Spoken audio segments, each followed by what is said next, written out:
Olá! Neste vídeo vocês encontrarão a primeira parte do conteúdo, grandezas diretamente proporcionais e grandezas inversamente proporcionais. Isso faz parte do edital Processo Seletivo IBGE 2022, função de recenseador.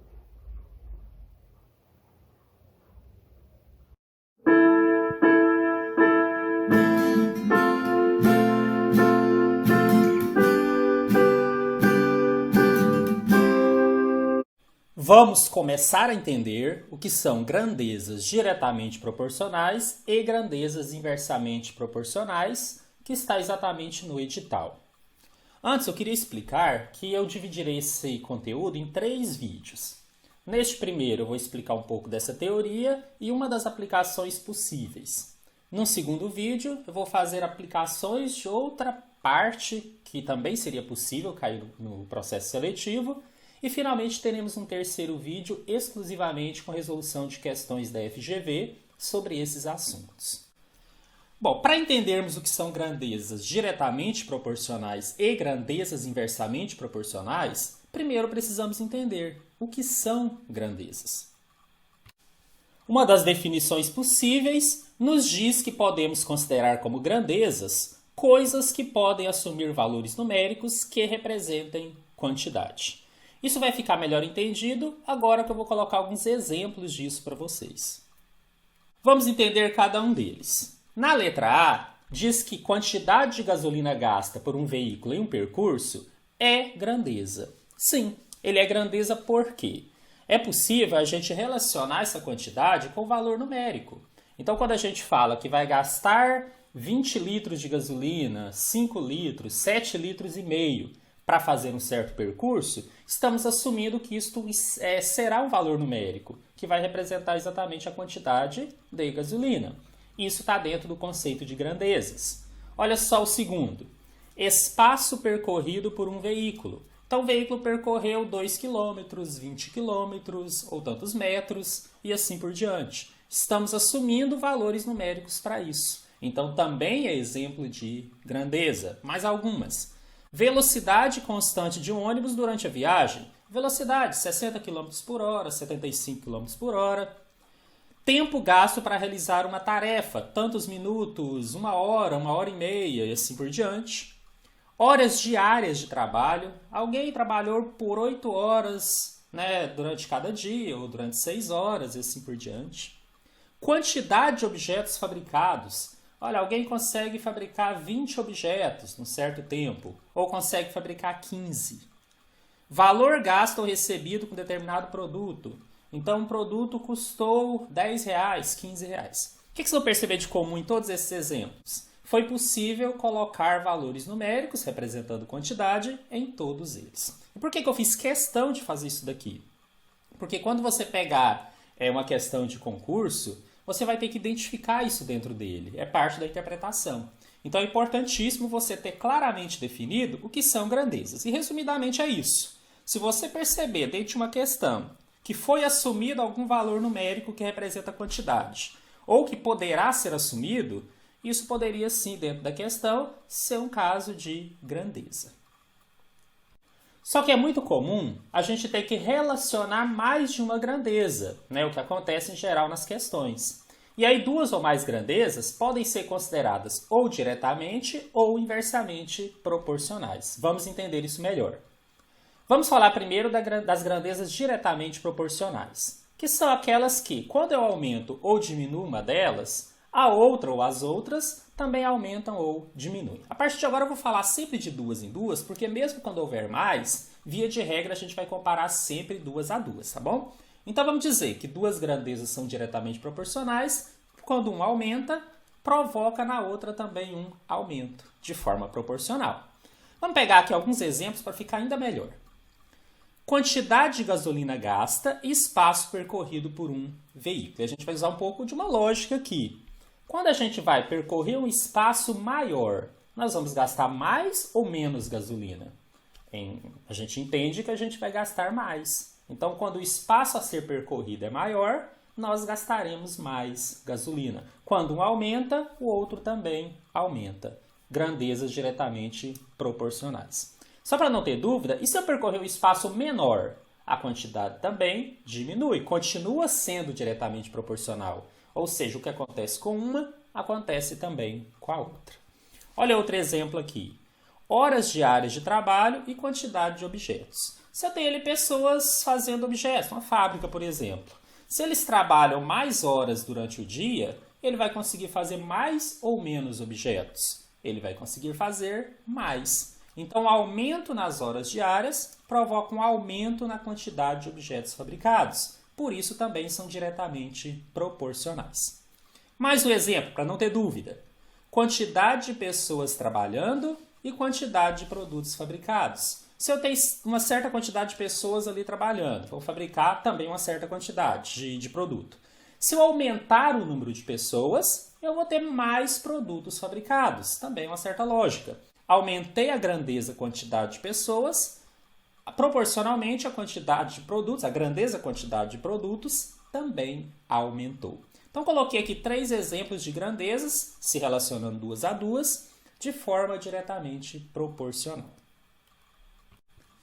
Mas nem todas as grandezas se relacionam dessa forma. Tem aquelas que se relacionam de maneira inversa. São as grandezas inversamente proporcionais. Nelas, quando você aumenta uma das grandezas, a outra diminui na mesma proporção, e vice-versa. Então, olha só o primeiro exemplo. Velocidade de um veículo e tempo gasto em um percurso. Então, se um veículo está ali se deslocando a 60 km por hora, vai levar um certo tempo para chegar de um ponto A ao ponto B.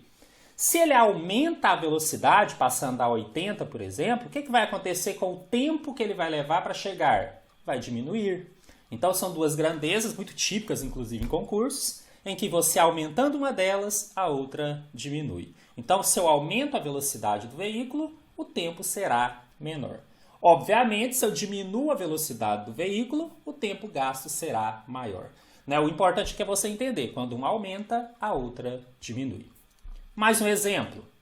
Quantidade de pessoas trabalhando e tempo gasto para completar uma tarefa. Se eu tenho uma mesma tarefa a ser feita, tenho um certo número de pessoas, vou levar um certo tempo. Se eu aumentar a quantidade de pessoas trabalhando, a mesma tarefa será realizada mais rapidamente. O tempo que se levará será menor. Aumenta o número de pessoas, diminui o tempo gasto. Grandezas inversamente proporcionais. Horas diárias de trabalho e quantidade de dias para completar a atividade. Então, temos ali uma atividade a ser feita, vai levar vários dias, e a pessoa está trabalhando, suponhamos que 6 horas por dia. Ele vai levar uma certa quantidade de dias para terminar. Se a cada dia eles passam a trabalhar mais horas, por exemplo, 8, ele vai levar menos dias para completar a mesma atividade, a mesma tarefa. Então, posso dizer que a hora diária é inversamente proporcional à quantidade de dias para realizar a mesma atividade. Mais um exemplo de grandezas inversamente proporcionais. Agora, dificilmente questões de concurso ou processo seletivo vão cobrar só essa teoria. Não é impossível, mas é um pouco difícil. Mas entendê-la é essencial para resolver várias questões. E é aí que a gente vai fazer na sequência, eu até expliquei no início que eu dividi em partes.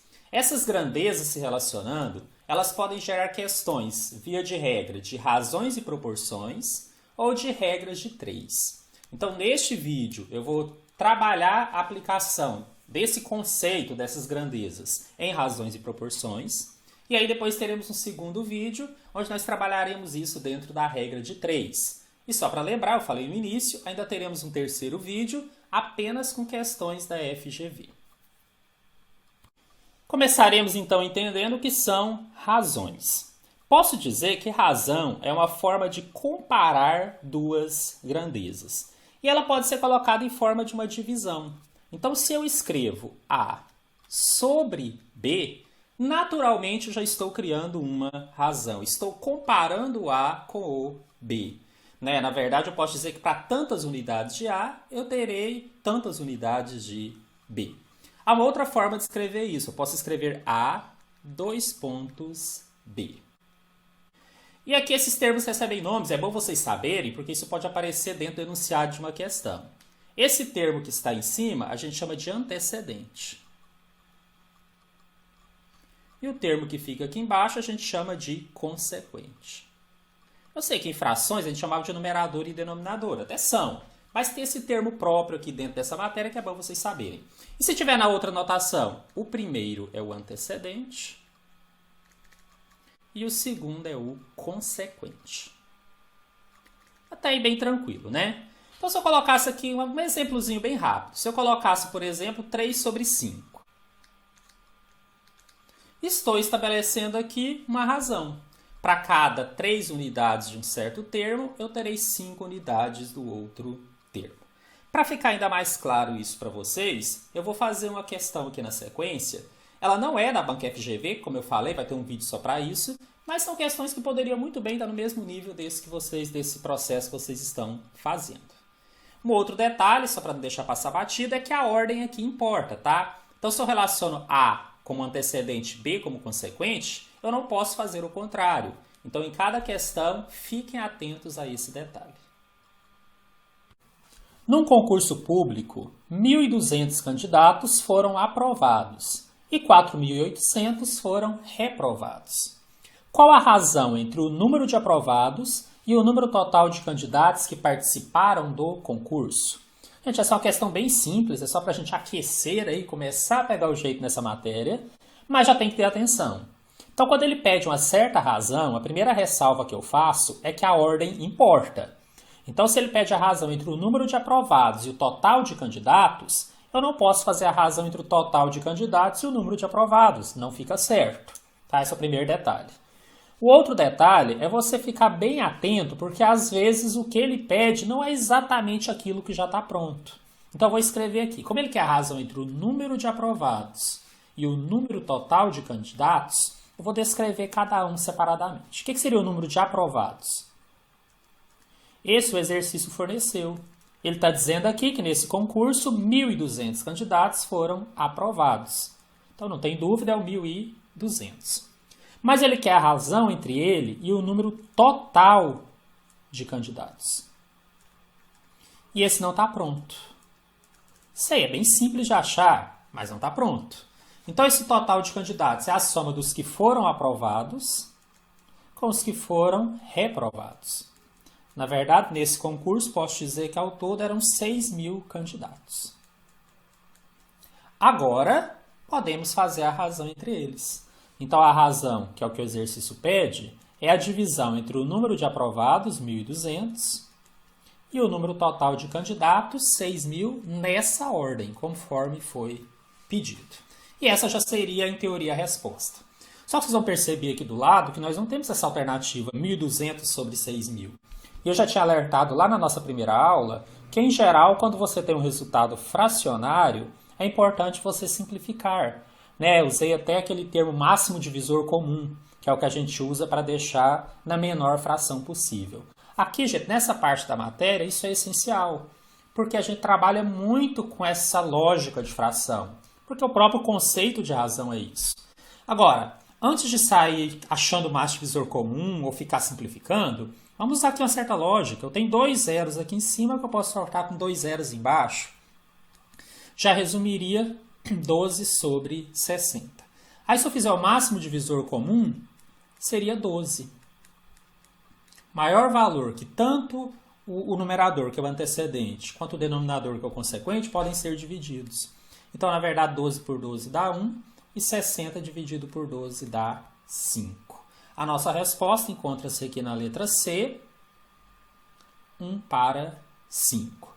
E eu falei que ele nos dá uma ideia, né, dá até para interpretar, ajuda a entender o exercício, de que é exatamente a comparação entre essas grandezas. Então, aqui, só para vocês entenderem melhor o que nós achamos, ele está dizendo que a cada 5 candidatos que participaram do concurso, 1 foi aprovado.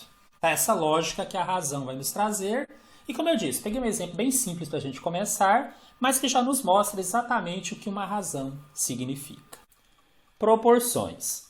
Bom, vamos chamar de proporção uma sentença que vai indicar a igualdade entre duas razões. Então, se eu coloco aqui uma razão, A sobre B, que às vezes aparece que A está para B, tá bom? E eu igualo isso a uma outra razão, passei a estabelecer, então, uma proporção entre eles. Também posso escrever daquela outra forma, A 2 pontos B igual a C, dois pontos, D. Tá? Tem o mesmo significado. A gente vai ler A está para B, assim como C está para D.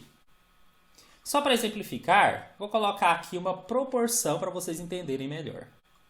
Olha só, 2 está para 3, assim como 4 está para 6. Isso é o exemplo de uma proporção. E, gente, ela tem que ser verdadeira, tudo bem? Por quê, gente? Se eu pensasse aqui, olha, que se eu dividisse na calculadora 2 por 3, daria o mesmo resultado se eu dividisse 4 por 6. Podem conferir aí depois se quiserem, tá? Mas essa é uma relação verdadeira que indica uma proporção. As proporções têm nelas algumas propriedades. E às vezes resolver questões de concurso é exatamente conhecer essas propriedades. Mas como esse é um material que é para ser um pouco mais básico, né, como eu falei, o concurso de nível fundamental, eu vou colocar aquela que eu acredito seja mais importante, a que poderia ser cobrada. Mas se você tiver curiosidade de conhecer outras propriedades, eu vou deixar aqui descrito um outro vídeo que eu tenho aqui no canal, onde isso é explicado com mais detalhes e aí eu falo das várias propriedades. Mas aqui pra gente o que importa é essa. Em toda proporção, o produto dos meios é igual ao produto dos extremos e vice-versa. Como é que isso funciona na prática? Como uma multiplicação cruzada. Vou até escrever maior aqui, ó. A está para B, assim como C está para D, assumindo isso a proporção, significa que se eu multiplicar o primeiro antecedente pelo segundo consequente, continua mantendo a igualdade e ele será realmente igual ao primeiro consequente multiplicado pelo segundo antecedente, B vezes C. Então, multipliquei cruzado, A vezes D é igual a B vezes C. Acreditem, isso daqui ajuda demais na resolução de questões. E é algo que às vezes a gente faz até meio sem perceber, porque é uma regra muito comum. Aí, para quem já está estudando, para quem lembra um pouquinho de matemática, provavelmente já conhece essa regra. Eu vou fazer agora algumas questões para treinar tudo isso que eu falei. E nós ainda teremos um outro tópico pequeno aqui, mas muito importante, chamado divisão proporcional, onde também para ele eu vou resolver questões. Isso vai ajudar a entender bem essa questão das grandezas diretamente proporcionais e inversamente proporcionais, como elas costumam cair em questões de concurso. Aldo aplicou R$7.000 por um tempo numa caderneta de poupança e recebeu um total de R$1.750 de juros. No mesmo dia que Aldo fez a aplicação, Baldo aplicou na mesma poupança uma certa quantia que rendeu R$1.375 de juros no mesmo período de tempo da aplicação de Aldo. Quanto em reais Baldo aplicou na poupança? Bom, quando você lê essa questão, vai começar a achar até que é uma questão de matemática financeira. Mas não é. Por quê? Porque como eles aplicaram na mesma poupança, e aí sem querer entrar em muito detalhe, que não é meu objetivo aqui, mas eu posso citar, acho que todos entendem, quer dizer então que eu apliquei numa mesma taxa de juros. E como ficou o mesmo tempo, então em teoria, isso se torna uma proporção. Ah, mas se o tempo fosse diferente ou a poupança não fosse a mesma? Aí viraria um exercício de matemática financeira, que não faz parte aqui desse curso, que é esse curso do meu canal do YouTube. Bom, mas aqui é uma proporção. Por quê? Na verdade, basta relacionar o que cada um aplicou com o que cada um recebeu de juros. É isso que a gente vai fazer aqui na sequência. Então, eu vou criar uma relação onde eu vou comparar o que Baldo fez com o que Aldo fez. Tá? A ordem tanto faz. Então, pensa aqui, ó, Aldo e Baldo. O que eu posso criar como relação aqui? Uma das formas, tá, gente? Pegar os juros de cada um sobre a aplicação. Então, se eu pegar só o Aldo primeiro, ele recebeu de juros 1.750 em relação ao que ele tinha depositado, que era 7.000. E sobre o Baldo, o que eu sei? Que ele obteve 1.375 de juros, de um total de aplicação que eu não sei qual é. E por isso eu coloco como X. Está estabelecida a nossa proporção e através daquela primeira propriedade eu consigo resolver. Né? Como eu disse, a propriedade só nos fala que eu posso multiplicar cruzado. Então eu vou ter que 1.750 vezes x será igual a 7.000 vezes 1.375. Agora é só resolver isso daqui, desenvolver. Vou usar a mesma estratégia do anterior, não vou multiplicar os 7.000 aqui, na esperança que de repente eu consiga simplificar depois. Ou pelo menos fazer uma continha menor. Então se eu passar para o outro lado, vou manter os 7.000 vezes 1.375. E numa equação do primeiro grau, para isolar esse x, eu tenho que tirar o termo que está multiplicando. Ele vai passar para o outro lado, dividindo. Tá? Aqui, de cara, eu já poderia cortar um zero com o outro. E eu poderia fazer multiplicação e divisão. Gente, se eu quiser, eu multiplico mesmo. 700 vezes 1.375, esse resultado dividido por 175. Ou, se eu treinar um pouquinho fatoração, que não é o objetivo aqui dessa aula, eu consigo, por fatoração, cortar algumas coisas. Aí é o treino de vocês. O que me importa aqui, e aqui é o ponto da questão, era que vocês enxergassem como montar essa proporção e como chegar aqui nessa expressão. A forma que você vai usar para depois calcular, isso aí é de cada um, vai muito do treino, mas você tem que conseguir chegar. A resposta que eu vou obter aqui, depois de fazer a continha, é de R$ 5.500. Cujo gabarito encontra-se na letra A. O que significa, gente? Que mantendo a mesma proporção, porque é a mesma poupança pelo mesmo prazo, enquanto quem aplicou 7.000 obteve 1.750 de juros, quem aplicou menos, 5.500, recebeu menos de juros, 1.375. Veja que tem uma lógica. E não só recebeu menos, recebeu na mesma proporção. Nós vamos aprender agora sobre divisão proporcional. Esse é um assunto que vai nos ajudar demais em diversas questões de concurso. E além disso, embora seja um caso particular, onde para usar eu tenho necessariamente que conhecer o total e tem que conhecer a parte de cada um, é comum. É um tipo de questão comum em concursos. Então, como eu disse, é uma estratégia que eu vou ensinar aqui para vocês, que vai ajudar muito na resolução de questões. Vamos lá. Como é que funciona essa questão da divisão proporcional? Primeira coisa, eu tenho que dizer que ela é usada quando eu conheço o total e conheço a parte que cada um teria dentro dessa proporção. Quem não entendeu o que eu falei vai entender daqui a pouco com o exemplo. O fato é que eu vou dividir isso em 3 passos. O primeiro passo é você somar as partes da proporção. Então, se eu falasse, por exemplo, que eu quero dividir um valor total em partes proporcionais, onde o primeiro recebe 2 partes, o segundo 3 e o terceiro 5. Então, eu iria somar 2 mais 3 mais 5, tá? Seria isso.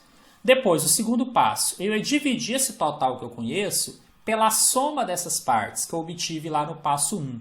Com a ressalva que se a divisão não for exata, eu posso deixar em forma de fração, porque pode ser que depois eu consiga simplificar. Mesmo quando é exata, se eu quiser deixar em forma de fração para não ter que fazer um cálculo maior, também posso. Tá? É uma sugestão. Depois disso, para descobrir a parte que cada um receberia, basta você multiplicar aquela proporção que ele tinha, que eu citei o 2 para o primeiro, o 3 para o segundo, o 5 para o terceiro, só para exemplificar, por esse resultado que eu tinha antes. Então é mais ou menos assim, é como se eu encontrasse no passo 2 uma cota e depois eu desse a multiplicação dessa cota pela quantidade de cotas que cada um possui. Tá? Resumindo, seria isso. Se não ficou claro para vocês, acredito que com os exemplos que eu vou fazer, isso vai se esclarecer melhor. Vamos aos exemplos. Aqui eu tenho que dizer que quando a gente faz essa divisão proporcional, nós temos 2 possibilidades. Que seja diretamente proporcional ou que seja inversamente proporcional. E eu vou explicar isso exatamente dentro dos exemplos. Uma herança de R$840 mil será dividida entre 3 pessoas, de forma que as proporções das partes recebidas sejam 2 partes para a primeira, 4 partes para a segunda e 8 partes para a terceira. Quanto a terceira pessoa receberá mais que a primeira? Bom, na verdade, apesar de ele estar perguntando quanto uma receberá mais, o que eu tenho que fazer é saber quanto cada uma vai obter. Pelo menos a terceira e a primeira, para depois subtrair. Bom, por que eu sei que eu vou conseguir resolver isso aqui por aquele método da divisão proporcional? Porque eu conheço o total, que é 840 mil, que eu vou até escrever aqui. É esse total que vai ser dividido. Eu não vou nem colocar mais o reais nem o 0,00, tá? Vou colocar só o número mesmo, 840 mil. E conheço a parte de cada uma. Eu sei que disso, a primeira vai receber 2 partes, A segunda vai receber 4 partes. E a terceira vai receber 8 partes. E a divisão proporcional é exatamente para esses casos. Tentei explicar anteriormente, quem não tinha entendido entendeu agora. Eu tenho o total e conheço as partes. Bom, o que eu vou fazer então? E outro detalhe, por que eu sei que é diretamente proporcional? Porque eu sei que quem tem mais partes vai receber mais. Quem tem menos partes vai receber menos. Isso é diretamente proporcional. Então o que diz lá nosso primeiro passo? Não é a primeira pessoa, tá? Para eu somar as partes, ou seja, 2 mais 4 mais 8. Isso aqui será igual a 14. Veja que os passos são bem simples, tá, gente? O que diz o nosso segundo passo? Para eu dividir o total por essa soma das partes que eu acabei de encontrar. Para eu dividir 840 mil, nesse caso, por 14. Uma possibilidade aqui, se você quisesse, era deixar de lado esses milhares, fazer só com 840 e no final, depois de pronto, acrescentar de novo, tá? Eu acabei fazendo com os zeros mesmo, mas seria uma sugestão. 840 mil dividido por 14. Isso aqui deu 60 mil. Isso aqui é uma espécie de uma cota, que agora eu vou distribuir para cada pessoa. Embora o exercício só me peça a terceira e a primeira, eu vou colocar de todos, tá? Até para que vocês aprendam. Agora eu vou colocar, então, quanto cada uma receberá.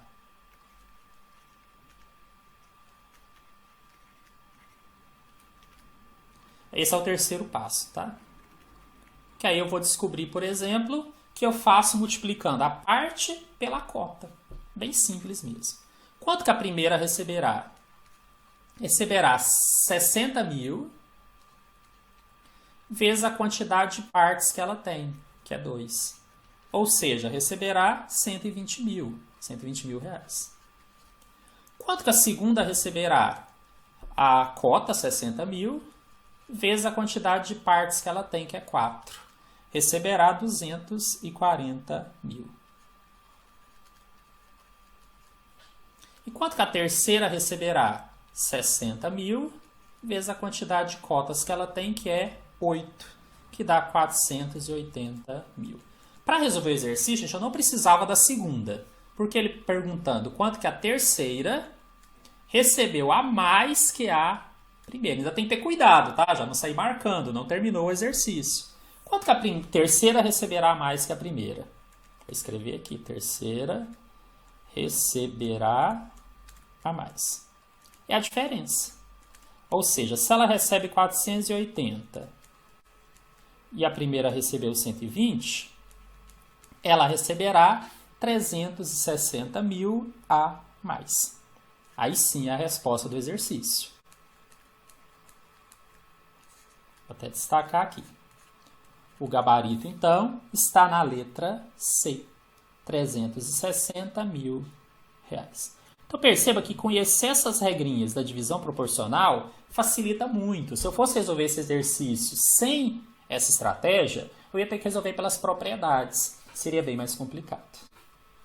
Também daria certo, tá? É bom deixar isso claro, mas seria mais complicado.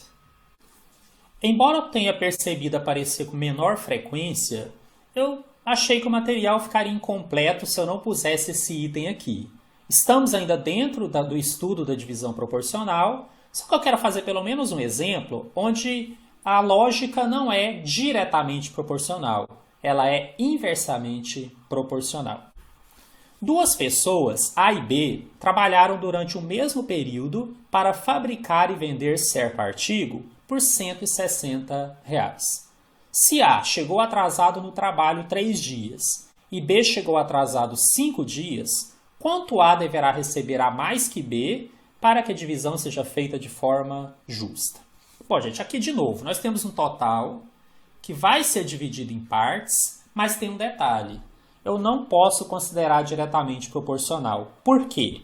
Senão quem atrasou mais vai ganhar mais. Essa é a lógica do diretamente proporcional. Isso não é justo. Para ser justo, aqui eu tenho que inverter essa lógica. Quem chegou menos vezes atrasado e, portanto, trabalhou mais, tem direito a receber mais. Essa é a lógica do inversamente proporcional.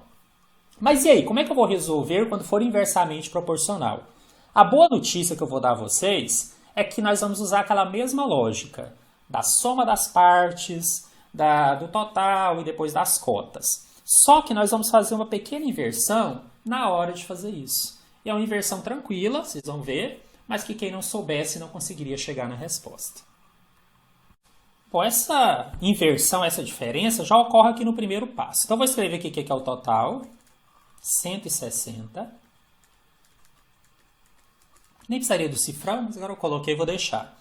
E na hora de escrever as partes, é o grande ponto. O primeiro, que é o A, chegou atrasado 3 dias. Então, a cota dele não será 3, será 1 sobre 3. É isso, gente. Quando for inversamente proporcional, você faz essa inversão nesse momento. E o B?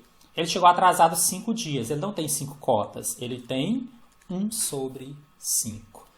O resto é igual. Eu vou começar aqui na primeira parte fazendo a soma, só que agora, gente, a soma é fração. Então, trabalhinho a mais. Eu vou somar 1/3 mais 1/5. Eu tiro o mínimo múltiplo comum disso daqui, que dá 15. 15 dividido por 3 dá 5 vezes 1, 5. E 15 dividido por 5 dá 3 vezes 1, 3. Deu 5 mais 3, que é 8 sobre 15. Esse é o primeiro passo. Segundo passo é dividir o total por essa soma das partes. Vou dividir por 8 sobre 15. E agora eu imagino que isso aqui já não seja difícil para vocês. Eu mantenho o de cima, que é 160, e multiplico pelo inverso da de baixo, que é 15 sobre 8. Aqui ficou fácil, porque 160 você consegue dividir por 8 facilmente, dá 20. Então, na verdade, deu 20 vezes 15, que é 300. Essa seria a cota. Agora, vamos dar a cota de cada um deles, do A e do B. O A tem o quê? Ele tem quantas cotas? 1/3. Então, ele vai receber 1/3 vezes 300, que dá 300 dividido por 3, que dá 100. E o B tem quanto? 1/5. 1/5 de 300, que dá 300 dividido por 5, que dá 60. Perceba que a soma vai dar os 160, normalmente, e que o A, que faltou menos, ou chegou menos atrasado, recebe mais. Viram como ficou de forma justa? Então, como eu disse, não é tão complicado, mas quem não soubesse disso provavelmente ia errar. Basta que você se lembre, se perceber que é inversamente proporcional, que na hora de fazer as partes você vai inverter. O resto do procedimento é normal. Bom, e aí? Temos que chegar na resposta. Ele quer saber quanto que o A vai receber mais que o B. Então, o A vai receber a mais que o B. É só a diferença. 100 menos 60, ele vai receber a mais R$40. Que a resposta se encontra na nossa letra C, que é o gabarito aqui dessa questão. Aí aqui alguns poderiam pensar, pessoal, se eu tivesse feito normalmente, como se fosse diretamente proporcional, e aí só trocasse depois os dois. Gente, aqui nós estamos num caso em que são apenas 2 valores, mas podemos ter 3, 4. Então eu acho que o melhor caminho é você entender essa lógica que eu passei aqui, e caso precise, caso caia em alguma questão, que você se lembre e resolva dessa maneira, tudo bem? Bom, eu quero finalizar aqui agradecendo, eu tenho recebido muito apoio dos alunos, tanto em relação a estar se inscrevendo no canal, quanto até mesmo com mensagens, sabe? Isso me deixa muito feliz. Queria dizer que eu preparo esse material com muito cuidado, muito carinho para vocês, e é muito bom perceber o quanto vocês estão gostando, né? Eu estou falando pelas mensagens que recebo, pelo feedback que eu acabo tendo. Então, mais uma vez, obrigado por ter confiado e estar estudando mais um conteúdo aqui comigo, e reforço, ele terá continuação. Teremos um segundo vídeo com aplicações desse tema dentro de regras de 3 e também teremos um vídeo só com questões FGV sobre esses assuntos. Um grande abraço.